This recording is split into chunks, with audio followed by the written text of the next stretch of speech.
In the kingdom of Eldoria, where ancient castles pierce the clouds and royal bloodlines carry both blessing and curse, a love story was about to become a tragedy that would shake the very foundations of the monarchy.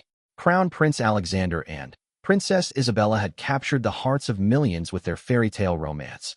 But behind palace walls, a secret so devastating was brewing that it would force them to make the most heartbreaking decision in royal history.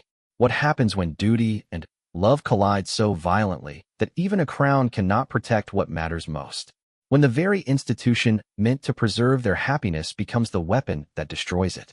This is not just a story of two people saying goodbye. This is the moment an entire kingdom learned that some sacrifices are too great, even for those born to rule. The tears shed in the Golden Hall that winter evening would not just mark the end of a royal marriage. They would signal the beginning of a revolution that would change Eldoria forever. Because sometimes, the greatest act of love is knowing when to let go, even if it means watching your world crumble in the process. The morning sun cast long shadows across the marble floors of Eldoria's grand palace, as Princess Isabella stood before the towering windows of the East Wing, watching her husband crown Prince Alexander address the gathered crowd below. His voice carried across the courtyard with the confidence of a man born to lead, every word carefully chosen to inspire hope in his people. Isabella's heart swelled with pride as she observed the way the citizens hung on his every syllable, their faces bright with admiration and trust. 7 years had passed since their wedding day, 7 years that felt like both a lifetime and a single heartbeat. The kingdom had flourished under their combined influence. Alexander with his diplomatic brilliance and military strategy, Isabella with her humanitarian work and connection to the common people. Together, they had modernized ancient traditions while preserving the heart of what made Eldoria special. They were the golden couple, the perfect pair that reminded everyone why monarchy could still matter in the modern world. Isabella touched the sapphire necklace at her throat, a wedding gift from Alexander that had become her signature piece. The jewels caught the light as she remembered their first dance as husband and wife, the way he had whispered promises in her ear while the entire kingdom watched. He had sworn to love her through every storm, to stand beside her against any challenge that might come their way. Those promises had felt as solid as the ancient stones that built their castle. The princess made her way through the corridors she knew by heart, past portraits of Alexander's ancestors who had ruled Eldoria for 800 years. Each face seemed to watch her with knowing eyes, as if they understood the weight she and her husband carried. The responsibility was immense, not just to govern wisely, but to represent something larger than themselves. They were symbols of stability, of hope, of the belief that some institutions could weather any storm. Isabella's personal secretary, Margaret, met her at the entrance to the Rose Garden with the day's schedule. The princess had learned to appreciate these quiet moments before the whirlwind of royal duties began. Today would be filled with charity visits, diplomatic meetings, and preparation for the upcoming state dinner. Each engagement was carefully planned to strengthen Eldoria's position on the world stage, while showing the royal family's commitment to their people. Your Highness, the delegation from Valoria has requested an additional meeting this afternoon, Margaret informed her as they walked through the blooming garden. Prince Alexander believes it concerns the trade agreement negotiations. Isabella nodded, her mind already shifting to the delicate political balance required for such discussions.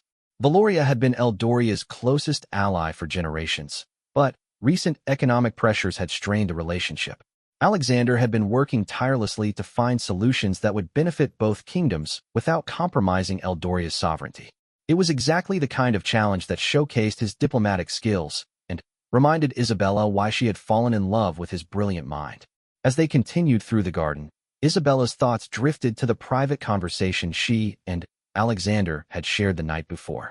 They had sat by the fireplace in their private chambers, discussing everything from policy reforms to their dreams for the future. Alexander had seemed tired, more weighed down than usual by the pressures of his position. She had massaged his shoulders while he talked about the growing political tensions with neighboring kingdoms and the increasing demands from Parliament for royal transparency. Sometimes I wonder if we're fighting a losing battle, he had admitted in a rare moment of vulnerability. The world is changing so fast, and there are days when I feel like we're trying to preserve something that might not be worth preserving. Isabella had been surprised by his honesty. Alexander rarely showed doubt about their role or their future. She had reminded him of all the good they had accomplished, the lives they had improved, the stability they provided. But his words had planted a seed of unease that she couldn't quite shake. Now, walking through the garden where they had shared so many peaceful moments, Isabella tried to push away the growing feeling that something fundamental was shifting beneath their feet. The flowers were as beautiful as ever, the fountain still played its gentle melody, and the ancient walls of the palace stood as strong as they had for centuries. Yet there was something in the air, a tension she couldn't name but couldn't ignore. Margaret's voice broke through her reverie. "Your Highness, there's also a request from the BBC for an interview about the upcoming children's hospital opening. They're particularly interested in your personal involvement with the project." Isabella smiled, grateful for the reminder of one of her most meaningful initiatives. The children's hospital had been her passion project for 3 years, and seeing it near completion filled her with genuine joy. This was the kind of work that made all the protocol and ceremony worthwhile, creating something that would help real people long after she was gone. As they approached the palace's main entrance, Isabella caught sight of Alexander through another window. He was in deep conversation with his chief advisor, Lord Hampton, and the expression on both their faces was serious. Alexander's jaw was set in the way it got when he was working through a particularly difficult problem. Lord Hampton was gesturing emphatically, clearly trying to make an important point. Isabella had learned to read the subtle signs of political pressure over the years. The way Alexander's shoulders tensed when Parliament pushed back on royal initiatives.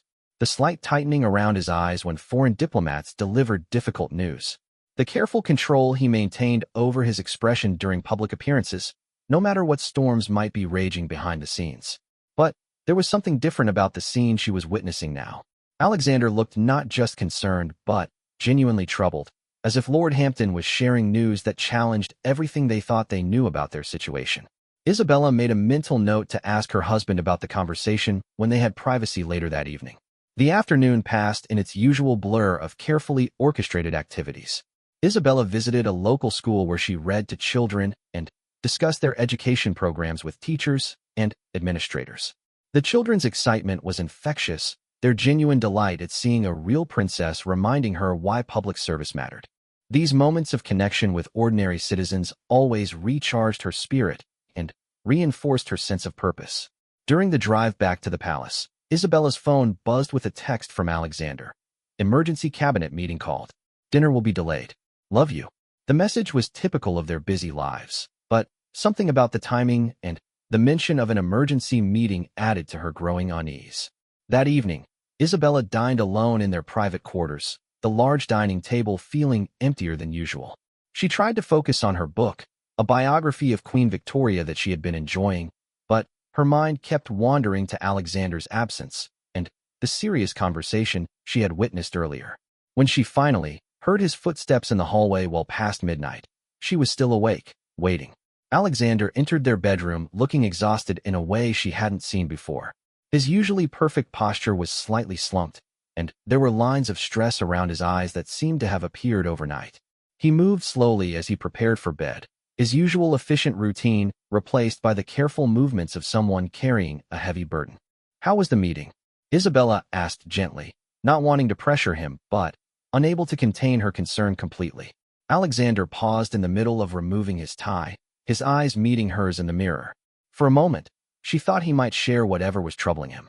But then, his expression shifted back to the controlled calm she knew so well, and he simply said, "Complicated. We'll discuss it tomorrow."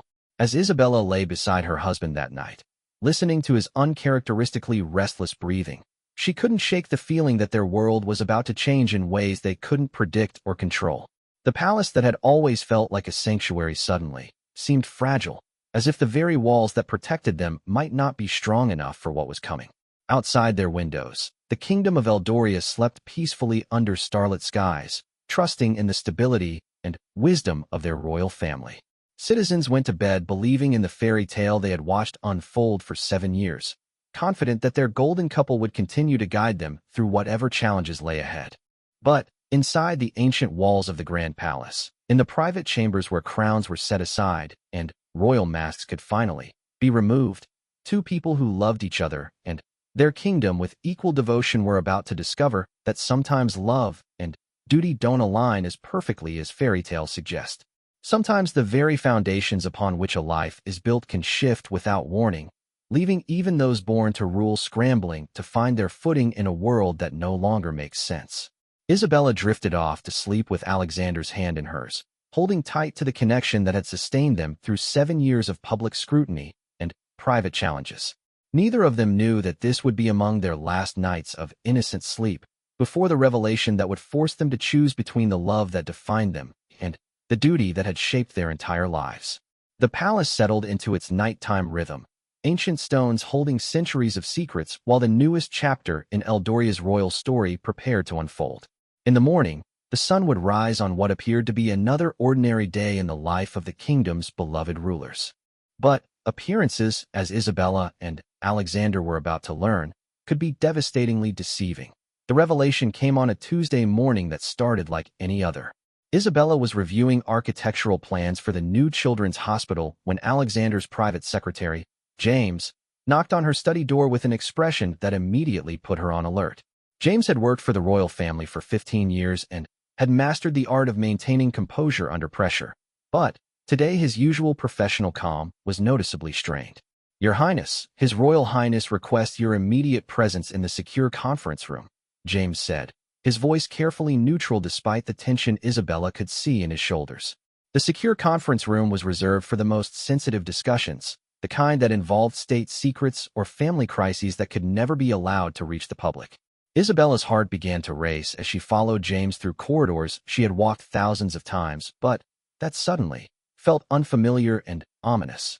Alexander was standing with his back to the door when she entered, his hands clasped behind him in the posture he adopted when wrestling with impossible decisions. Lord Hampton sat at the polished mahogany table with several thick folders spread before him, his usually ruddy complexion pale and drawn. The room felt charged with an electricity that made Isabella's skin prickle with apprehension. "Alexander," she said softly, her voice echoing in the soundproofed space. He turned slowly, and Isabella saw in his eyes something she had never seen before in their 7 years of marriage: defeat. Not the temporary frustration that came with political setbacks or diplomatic failures, but the deep, soul-crushing recognition that some problems have no solutions. "Sit down, my love," he said, gesturing to the chair beside his. "Lord Hampton has brought us some information that changes everything." Isabella took her seat, noting how Alexander's hand trembled slightly as he reached for hers. Whatever news was coming, it was serious enough to shake the composure of the man who had led their kingdom through economic crises and international tensions without ever showing public doubt. Lord Hampton cleared his throat and opened the topmost folder. "Your Highnesses, what I'm about to share must never leave this room. 3 days ago, we received intelligence from our contacts in Parliament about a developing situation that threatens not just the monarchy, but the stability of Eldoria itself." Isabella's mouth went dry as she watched Lord Hampton shuffle through documents that looked like they contained state secrets. She had always known that royal life involved risks and challenges that the public never saw, but the gravity of the situation was unlike anything in her experience. "There has been a coordinated effort by several members of Parliament, working in conjunction with certain foreign interests, to destabilize our government," Lord Hampton continued. "They have been gathering what they claim is evidence of royal misconduct, financial irregularities, and abuse of power. Most of it is fabricated or taken out of context, but they have enough real information mixed in to make their accusations credible to the press and the public." Alexander's grip on Isabella's hand tightened. "Tell her about the ultimatum." Isabella's blood turned to ice. An ultimatum suggested that their enemies weren't just gathering ammunition for a political battle, they were ready to fire it. Lord Hampton's voice grew even more grave. "They have demanded that your Highness abdicate within 30 days, or they will release their compiled dossier to every major news outlet in Europe. The information they have, even though much of it is distorted, would destroy public confidence in the monarchy and likely force Parliament to vote for abolition of the crown." The words hit Isabella like physical blows. Abdication. The end of the monarchy. Everything that Alexander had been born and trained for. Everything they had built together, threatened by people who were willing to destroy a 1,000-year-old institution for political gain. What kind of information? Isabella managed to ask, though she wasn't sure she wanted to hear the answer. Lord Hampton exchanged a look with Alexander before continuing. "They have documentation of private investments made by the royal family that, while completely legal, could be portrayed as conflicts of interest. They have recorded conversations taken out of context that could be twisted to suggest improper influence over government policy. Most damaging, they have financial records showing the true cost of royal operations that would shock the public when presented without proper context. Isabella felt the world spinning around her. She understood the implications immediately. In an era of economic uncertainty, when ordinary citizens struggled with rising costs of living, revelations about royal expenditures, no matter how justified, could turn public opinion against them overnight. "There's more," Alexander said quietly.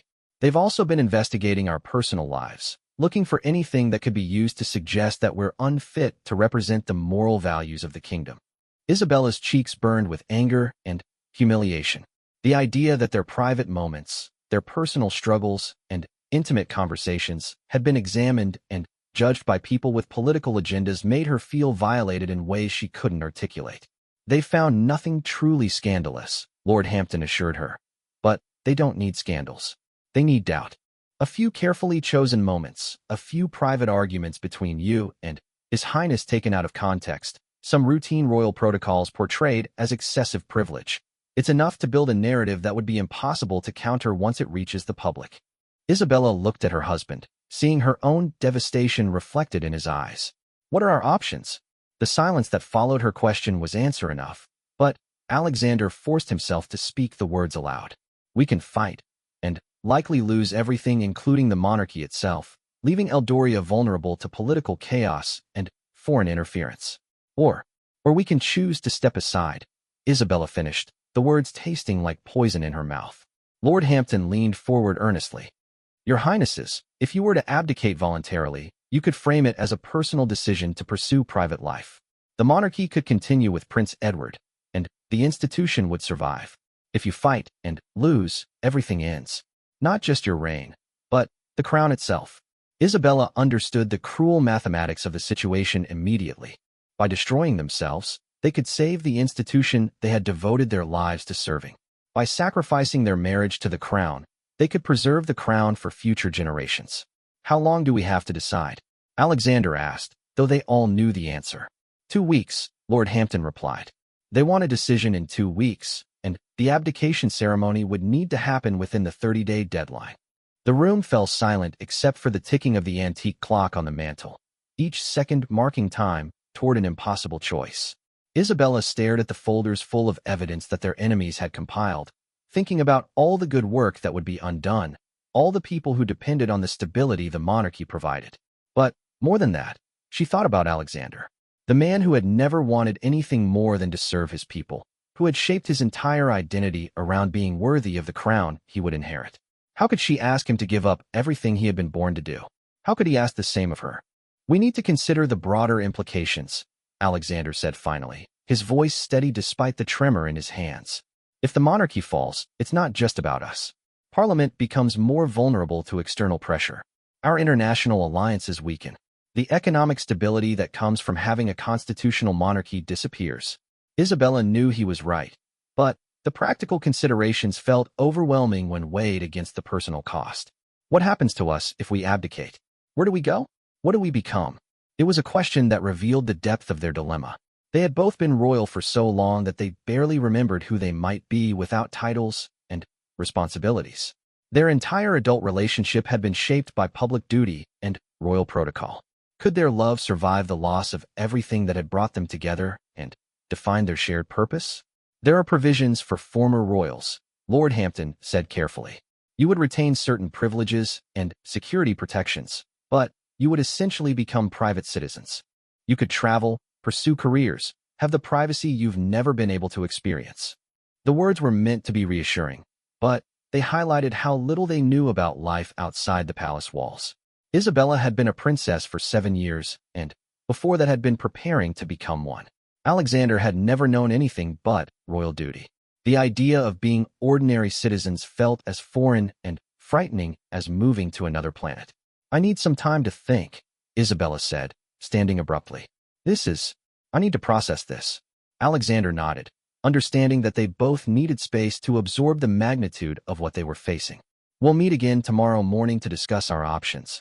But, as Isabella walked back to her private chambers, she already knew that there weren't really any options, only different forms of loss. They could lose their titles and their life's work, or they could lose everything including the institution they had sworn to protect. Either way, the fairy tale was over. That evening, Isabella stood again at the windows of the East Wing, but instead of watching Alexander address adoring crowds, she stared out at a kingdom that no longer felt like home. Somewhere out there, people were working to destroy everything she and Alexander had built together. Somewhere in Parliament, politicians were calculating how much damage they could inflict on two people whose only crime was being born into a system that others wanted to tear down. The sapphire necklace at her throat felt heavier than usual, its weight a reminder of promises that might soon be impossible to keep. Isabella thought about their wedding day, about the vows they had made not just to each other but to their people. They had promised to serve faithfully, to put duty above personal desire, to preserve and protect the crown for future generations. Now it seemed that keeping those promises might require breaking their hearts and walking away from everything they had ever known. The irony was devastating. The only way to honor their duty might be to abandon it entirely. As night fell over Eldoria, Isabella prepared for what she knew would be another sleepless night. Tomorrow would bring more discussions, more agonizing over impossible choices, more attempts to find a solution that didn't exist.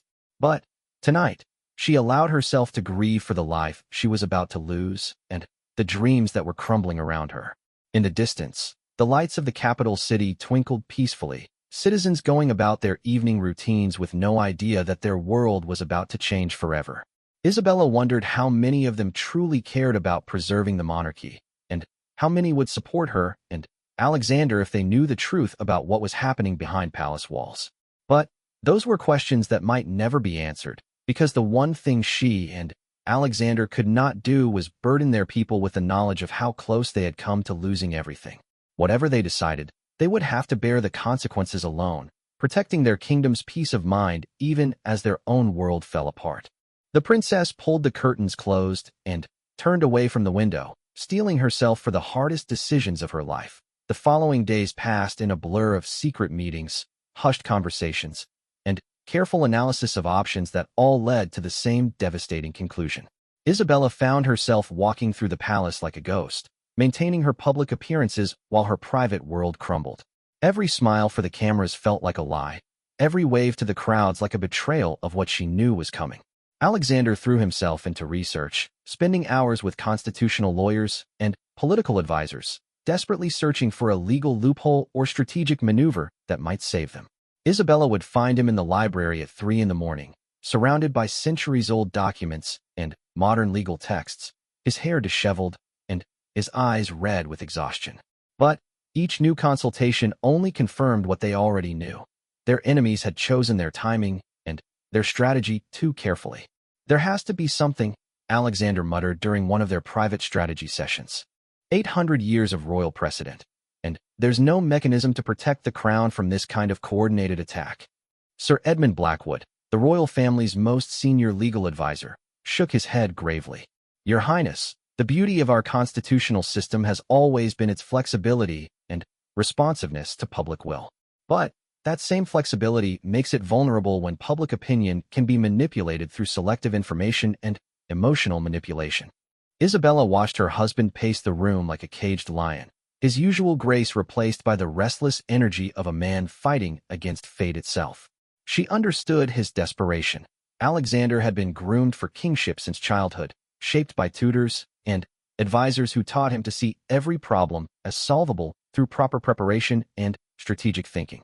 The idea that some challenges had no solutions was antithetical to everything he had been taught to believe about leadership.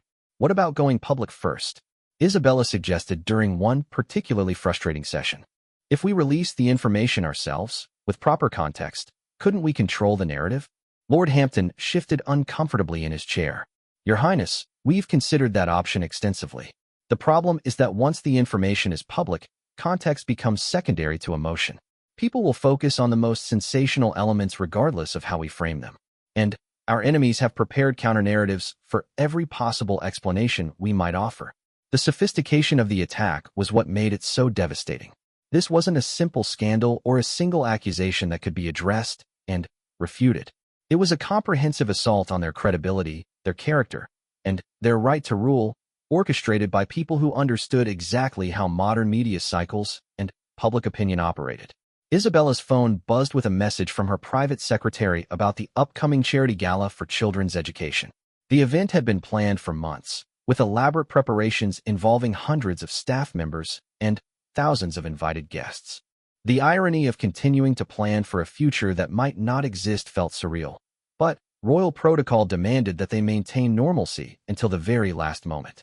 "We should cancel the gala," Isabella said suddenly, the words escaping before she could stop them. Alexander looked up from the constitutional document he was reading. "What? The children's education gala. We should cancel it. How can we stand there accepting praise for our commitment to the kingdom's future when we're planning to abandon that future?" The room fell silent as the full weight of Isabella's observations settled over everyone present. They were living a lie, accepting accolades, and making promises they might not be able to keep.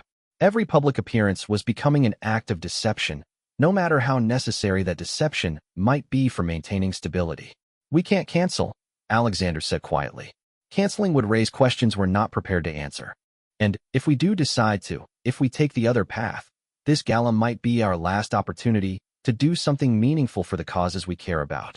The phrase, "if we take the other path," had become their euphemism for abdication, as if saying the word directly might make it more real than they could bear. They had developed an entire vocabulary of avoidance, speaking in code, even in private meetings, to protect themselves from the full emotional impact of what they were contemplating. That evening, Isabella found herself in the palace chapel, a small but beautiful space that had been consecrated 3 centuries earlier. She had never been particularly religious, but something about the stone walls and stained glass windows provided comfort during their current crisis. The chapel had witnessed royal weddings, christenings, and funerals for generations. It had seen kings and queens make the most important decisions of their reigns.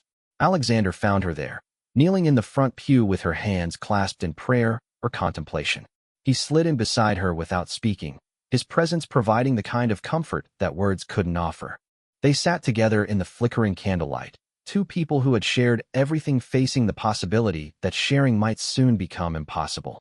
"I keep thinking about our wedding," Isabella whispered finally. "Do you remember what you said to me during the carriage ride to the cathedral?" Alexander smiled despite their circumstances. "I told you that no matter what happened, we would face it together. That being royal meant we would never have to carry any burden alone. And now we're facing something that requires us to carry the burden apart." The simple truth of her statement hung between them like a physical presence. If they abdicated together, they might preserve their marriage but would lose their ability to serve their people. If they tried to fight and failed, they would lose everything. If one of them abdicated and the other remained, but that option was too painful to even consider seriously. "There's something I haven't told you," Alexander said, his voice barely audible in the sacred space. "Yesterday, I had a private meeting with Prince Edward." Isabella's heart clenched. Prince Edward was Alexander's younger brother, next in line for the throne if Alexander abdicated. The conversation about succession planning meant they were moving beyond theoretical discussions into concrete preparation for the unthinkable. "What did he say?" Alexander was quiet for a long moment, clearly struggling with the memory of the conversation. "He said he would accept the responsibility if called upon, but that he believes we're making a mistake. He thinks we should fight, regardless of the consequences." "And what did you tell him?" "I told him that fighting means risking the complete destruction of the monarchy, leaving Eldoria vulnerable to political chaos and foreign manipulation. I told him that sometimes the greatest service a king can perform is knowing when to step aside for the greater good." Isabella heard the pain in her husband's voice and knew he was trying to convince himself as much as he was explaining their reasoning to his brother. The rational arguments were sound, but rationality provided little comfort when facing the destruction of a life's purpose and a love that had defined them both. "Have you considered that maybe Edward is right?" Isabella asked gently. "Maybe we should fight. Maybe some things are worth risking everything for." Alexander turned to look at her in the candlelight, and she saw years of royal training warring with personal desire in his expression. "Every instinct I have says we should fight, but every analysis of the situation says we'll lose. And when we lose, we'll take down 8 centuries of constitutional monarchy with us. How can I let my personal feelings put the entire kingdom at risk?" It was the central dilemma that had been tearing them apart for days. Their personal happiness versus their public duty, their love for each other versus their love for their people, their desire to preserve what they had built versus their responsibility to preserve what previous generations had built. Isabella reached for Alexander's hand, intertwining their fingers the way they had done thousands of times before. But now the gesture felt precious and fragile, as if they were already saying goodbye. "What if we're wrong?" she asked. "What if our people would support us if they knew the truth? What if this conspiracy only works because we're keeping it secret? And what if we're right?" Alexander countered. "What if revealing the truth destroys public confidence not just in us, but in the entire system of government? What if our enemies are counting on us to fight, knowing that the fight itself will accomplish their goals?" These were the questions that had kept them awake for nights, turning the same problems over in their minds without finding answers that felt both morally right and strategically sound. Every option carried devastating consequences, and the weight of choosing felt almost unbearable. "I've been thinking about what normal life would look like," Isabella admitted. "Imagine waking up in the morning without a schedule planned by someone else. Imagine going to the grocery store or taking a walk without security details. Imagine having conversations that aren't analyzed by political advisors." Alexander squeezed her hand. "And imagine watching someone else make decisions about the kingdom's future. Imagine seeing our programs discontinued or our international relationships damaged because we weren't there to protect what we built." They both understood that neither path led to happiness in any traditional sense. Abdication meant personal freedom, but professional devastation. Fighting meant preserving their work, but likely losing everything anyway, while causing massive collateral damage to the institution they had sworn to protect. As they sat together in the chapel where generations of their predecessors had sought guidance during times of crisis, Isabella felt the full weight of the crown settling on her shoulders like a physical burden. Not the ceremonial crown she wore during state occasions, but the invisible crown of responsibility that never came off, that shaped every decision and every relationship. "Whatever we decide," Alexander said finally, "I need you to know that these 7 years with you have been the greatest privilege of my life. Not being crown prince, not preparing to be king, but being your husband and your partner in everything we've accomplished." Isabella felt tears threatening for the first time since the crisis began. "Don't talk like it's over. We haven't decided anything yet." But even as she said the words, they both knew that the decision was crystallizing. The mathematical certainty of their situation was slowly overwhelming their emotional resistance. Love and duty were pointing in opposite directions, and for two people raised to put duty above all else, the choice was becoming heartbreakingly clear. Outside the chapel windows, night was falling over a kingdom that still believed in fairy tales and happy endings. Tomorrow would bring more meetings, more analysis, and more careful preparation for an announcement that would shatter their people's faith in the possibility that some love stories could overcome any obstacle. But tonight, in the sacred space where their ancestors had faced their own impossible choices, Crown Prince Alexander and Princess Isabella held each other close and tried to memorize what it felt like to be whole before the crown that had brought them together finally demanded the ultimate sacrifice. The morning of the final decision arrived with gray skies and persistent rain that seemed to match the mood inside the palace walls. Isabella woke before dawn to find Alexander already gone from their bed, and she knew without searching that he would be in his private study, staring at the portrait of his father that hung above the fireplace. It had become his ritual during the crisis, seeking guidance from a man who had ruled with wisdom and dignity until his peaceful death 5 years earlier. When Isabella found him there, still in his nightclothes with a cup of untouched coffee growing cold beside him, she could see that something fundamental had shifted overnight. The desperate energy that had driven him to search for impossible solutions was gone, replaced by a terrible calm that suggested he had finally accepted what they both knew was inevitable. "You've decided," she said quietly, taking the chair beside his desk. Alexander nodded without taking his eyes from his father's portrait. "I've been thinking about what father told me when he was dying. He said that being king wasn't about wearing a crown or living in a palace. It was about making the hardest choices for the right reasons, even when those choices cost you everything you hold dear." Isabella felt her heart breaking as she listened to her husband find peace with a decision that would destroy the life they had built together. But she also felt a strange sense of relief that the agonizing uncertainty was finally coming to an end. The past 2 weeks had been like living in limbo, suspended between their current reality and an uncertain future. "Tell me," she said, needing to hear him articulate what they both understood. Alexander finally turned to face her, and she saw in his eyes the same resolve that had carried him through diplomatic crises and national emergencies. But beneath that resolve, she also saw grief that would probably never completely heal. "We have to abdicate," he said, the words falling between them like stones. "Not because our enemies are right, but because protecting the monarchy is more important than protecting ourselves. If we fight and lose, Eldoria loses 8 centuries of constitutional stability. If we step aside voluntarily, the institution survives, and Prince Edward can rebuild what we started." Isabella nodded, surprised to discover that hearing the words spoken aloud brought more relief than devastation. The decision had been made, and now they could stop torturing themselves with impossible choices and focus on managing the consequences as well as possible. "When?" she asked. "Lord Hampton believes we need to announce our decision within the next 3 days to maintain control over the narrative. The abdication ceremony would happen at the end of this month, just before their deadline. 3 days to prepare for the end of everything they had known. 3 days to craft a public explanation that would satisfy their people's need for understanding without revealing the conspiracy that had forced their hand. 3 days to figure out how to dismantle a life that had been built around service and duty." "What will we tell people?" Isabella asked, already dreading the public reaction to their announcement. Alexander pulled out a leather folder that contained what appeared to be draft statements and speech outlines. "We've been working on language that frames our decision as a personal choice to pursue private life and start a family away from public scrutiny. We emphasize our complete confidence in Prince Edward's ability to lead, and our continued support for the monarchy as an institution."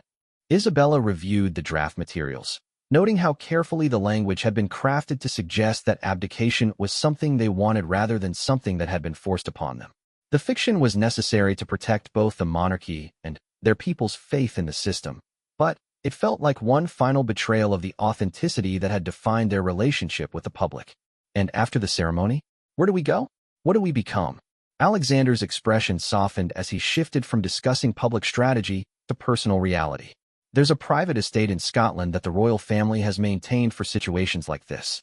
It's remote enough to provide privacy, but comfortable enough for whatever kind of life we build there." The phrase "situations like this" struck Isabella as both tragic and absurd. How many situations exactly like this had there been in 800 years of royal history? How many kings and queens had been forced to choose between personal happiness and institutional survival? The estate in Scotland suddenly seemed less like a refuge and more like a prison for displaced royalty. "Will we still be married?" she asked, voicing the question that had been haunting her since the crisis began. "I mean, legally we'll still be married, but will we still be us?" Alexander reached across the desk to take her hands, his touch providing comfort even as they discussed the dissolution of everything they had shared. "That's up to us. The royal marriage ends with the abdication, but Alexander and Isabella, just Alexander and Isabella, can be whatever we choose to be." Isabella tried to imagine what that might look like. A cottage in Scotland, morning coffee without staff scheduling their every moment, conversations that weren't analyzed for political implications. It sounded peaceful in theory, but also empty of the purpose that had given their relationship meaning and direction. "I'm frightened," she admitted, the words coming out in a rush before she could stop them. "Not of being ordinary people, but of discovering that we don't know how to be ordinary people together. What if everything we love about each other only exists in this context? What if we take away the crowns and the duty and discover there's nothing left?" Alexander was quiet for a long moment, clearly wrestling with the same fears. "Then, we'll learn," he said finally. "We'll learn to be different people, and we'll hope that those different people can love each other as much as Crown Prince Alexander and Princess Isabella did." It wasn't a promise that everything would work out, but it was a commitment to trying, and Isabella found that she could build hope on that foundation. They had solved impossible problems before, navigated international crises, and domestic challenges that had seemed insurmountable. Maybe they could navigate this too, even if the stakes felt more personal and therefore more terrifying. The rest of the day was spent in meetings with advisors, lawyers, and family members who needed to be informed before the public announcement. Prince Edward took the news with grace and solemnity, promising to honor the work that Alexander and Isabella had begun and to protect the modernizing reforms they had implemented. Queen Mother Elizabeth, Alexander's grandmother, wept quietly but expressed pride in their decision to put the kingdom's needs above their own desires. Isabella's own family was harder to face. Her parents had invested so much hope and pride in her royal role that the abdication felt like a personal failure she was inflicting on them. Her mother cried openly, not from disappointment, but from grief over the unfairness of what was being demanded of her daughter. "This isn't what we wanted for you," her mother said during their private conversation. "We wanted you to have the fairy tale, the happy ending that justified all the sacrifices royal life required. Maybe the fairy tale is knowing when to write your own ending," Isabella replied, trying to convince herself as much as her mother. As evening approached, Isabella found herself once again at the windows of the East Wing, but this time Alexander joined her there. Together, they looked out at the kingdom they would soon leave in other hands, the people they had served who would wake up in a few days to discover that their golden couple was abandoning the crown. "Do you think they'll understand?" Alexander asked. "Some will," Isabella said. "Others will feel betrayed, and they'll have every right to. We're breaking promises we made in front of the entire world. But we're keeping the more important promise," Alexander said. "We promised to protect this kingdom and its institutions, even if protecting them required personal sacrifice." Isabella leaned against her husband's shoulder, drawing comfort from his warmth and solidity. In 3 days, their public relationship would be over, replaced by the unknown challenges of private life. In 3 weeks, they would no longer be crown prince and princess, but just two people trying to figure out how to build meaning and happiness without the framework that had shaped their entire adult lives. "I have one request," Isabella said as they watched the lights come on across the capital city. "When we make the announcement, I want to be the one to speak first. I want our people to hear from me that this decision comes from love, not weakness. That we're not running away from responsibility, but toward a different kind of responsibility." Alexander nodded, understanding that Isabella needed to take ownership of their choice rather than simply supporting his decision. They had been equal partners in everything else. They should be equal partners in this final act as well. "And I want to plan the ceremony ourselves," Isabella continued. "Not just follow protocol, but create something that honors what we've shared and what we're giving up. Something that feels true to who we've been, even as we prepare to become different people." "What did you have in mind?" Isabella smiled for the first time in days, an idea forming that felt both appropriate and healing. "I want to hold it in the chapel where we've been meeting during this crisis. Small and intimate, with just family and close friends. And I want to end it by walking out together, hand in hand, as equals. Not as fallen royals, but as two people choosing love over duty for the first and last time in our public lives."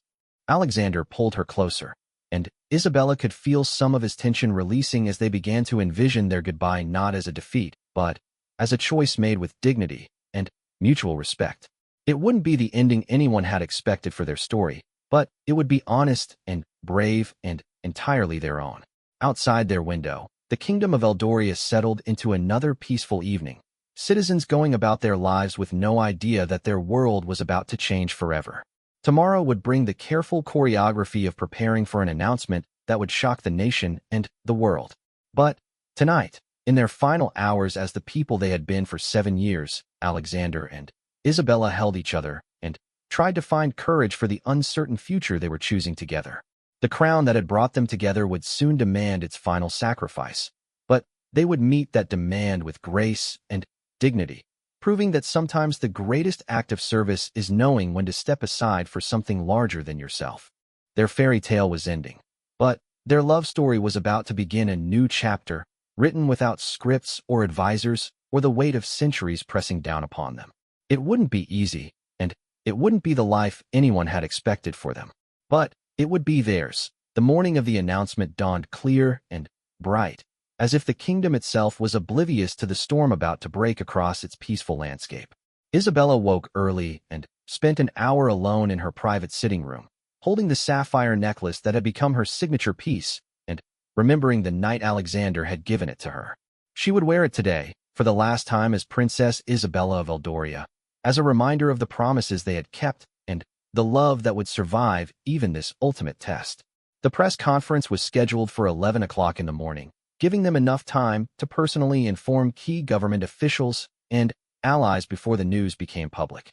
Isabella and Alexander had spent the previous evening making phone calls to heads of state and close friends, ensuring that people who mattered to them heard the news directly rather than learning about it from television broadcasts. The reactions had been uniformly shocked, but respectful. World leaders who had worked with them expressed regret at losing such effective diplomatic partners, while personal friends struggled to understand how a couple so clearly devoted to each other and their duty could choose to walk away from everything they had built together. "Are you certain this is what you want?" the Prime Minister had asked during their private meeting the day before. "Because if you're being pressured or coerced in any way, we can explore other options."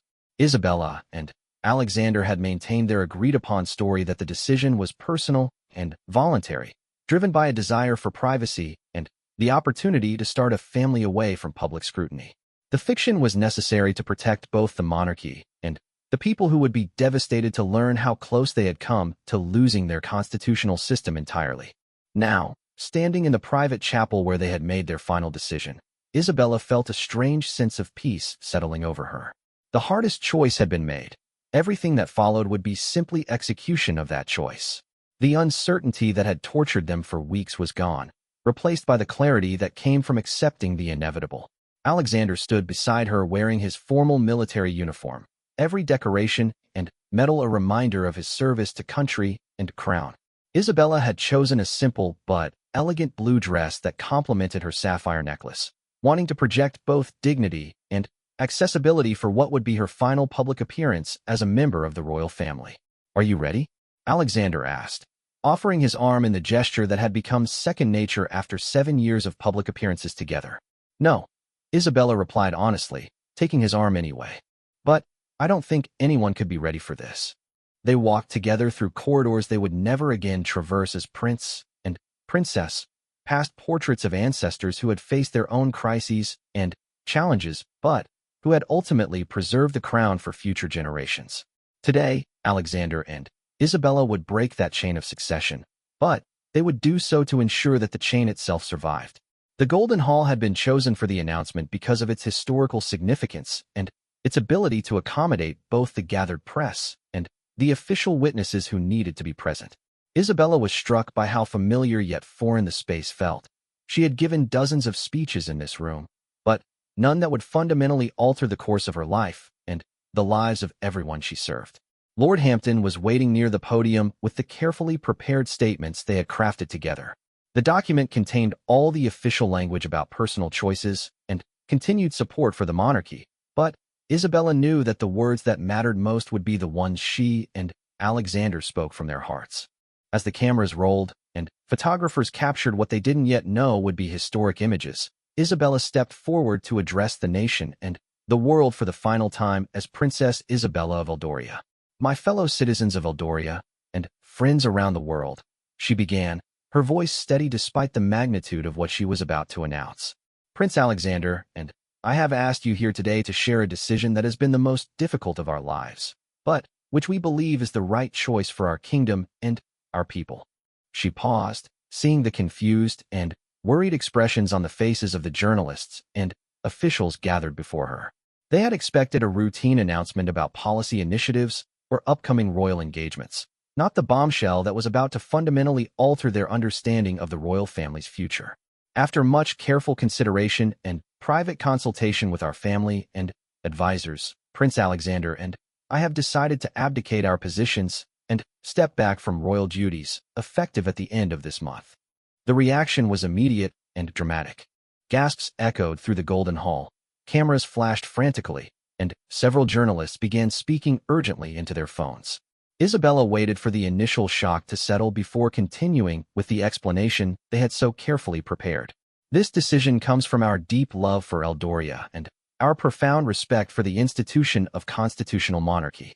We believe that the crown requires individuals who can serve with complete dedication and focus, and we have reached the conclusion that we can best serve our kingdom's future by stepping aside and allowing Prince Edward to take on these responsibilities." The words felt hollow even as she spoke them, a sanitized version of the truth that protected everyone except her own need for honesty.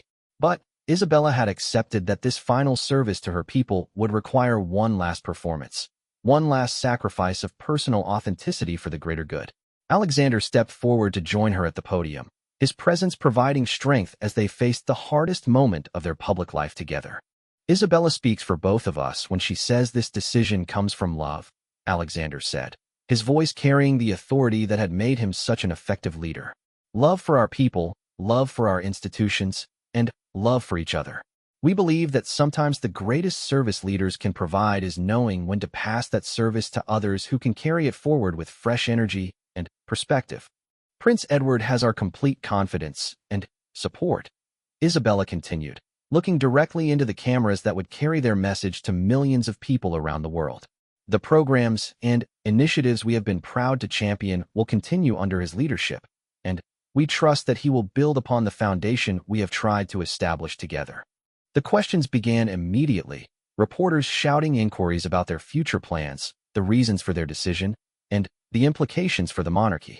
Isabella and Alexander answered with the practiced grace of people who had managed countless press conferences, but beneath their composed exterior, both were processing the surreal experience of dismantling their public lives in real time. Your Highnesses, can you comment on rumors that this decision was influenced by external pressure or political considerations? One journalist asked, her question hitting uncomfortably close to the truth they couldn't reveal. This has been a completely personal decision, Alexander replied firmly. We have received nothing but support from our government and our family as we worked through these considerations privately. What are your plans for the future? Where will you live? Another reporter pressed. We look forward to a quieter life focused on the private pursuits that royal duty has made difficult to pursue, Isabella answered. We're excited about the opportunity to travel, to spend time with family, and to explore interests that we've had to set aside in service of our public responsibilities. Each answer felt like another layer of their royal selves being stripped away, replaced by the carefully constructed narrative of a couple choosing personal fulfillment over public duty. Isabella wondered if anyone in the room could sense the grief beneath their composed explanations, the loss they were experiencing even as they insisted their choice was freely made and personally satisfying. The press conference lasted 40 minutes, but it felt both eternal and instantaneous.